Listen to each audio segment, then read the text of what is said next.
Hi everyone, welcome to my channel. అందరికీ వరలక్ష్మి వ్రత శుభాకాంక్షలు. మీరు ఎలా చేసుకున్నారో వరలక్ష్మి వ్రతం కామెంట్ చేయండి. నేనైతే నాకు తోచినంతలో వరలక్ష్మి వ్రతాన్ని బాగా చేసుకున్నాను. నా దగ్గర సిల్వర్ అమ్మవారి ఫేస్ ఉండింది. ఆ అమ్మవారి ఫేస్ పెట్టుకొని పూజ చేసుకున్నాను. నేను ఈ ఫేస్ని 3 years బ్యాక్ కొనుక్కున్నాను. అప్పటి నుంచి అమ్మవారి ఫేస్ పెట్టుకొని వరలక్ష్మి వ్రతం చేసుకుంటున్నాను. ఈ సంవత్సరం కూడా ఆ విధంగానే చేసుకున్నాను. ముందుగా నా దగ్గర ఉన్న దేవుని ఫోటోలకి, విగ్రహాలకి గంధము, బొట్టు, పూలతో అలంకరించుకొని, తర్వాత పసుపు గణపతిని చేసుకొని గణపైకి పూజ చేసుకొని, తర్వాత అమ్మవారిని పెట్టుకొని అమ్మవారిని కూడా పూజ చేసుకున్నాను.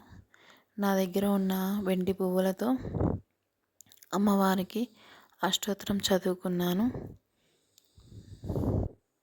తర్వాత వరలక్ష్మి వ్రత కథ చదువుకున్నాను.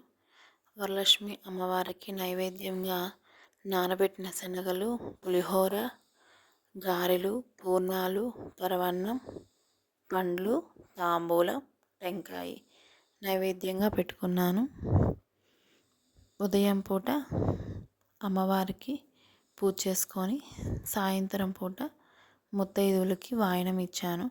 నా వీడియో కనుక నచ్చితే లైక్ చేయండి. నా ఛానల్ కనుక ఫస్ట్ టైం చూస్తున్నట్లయితే సబ్స్క్రైబ్ చేసుకోండి. Thank you.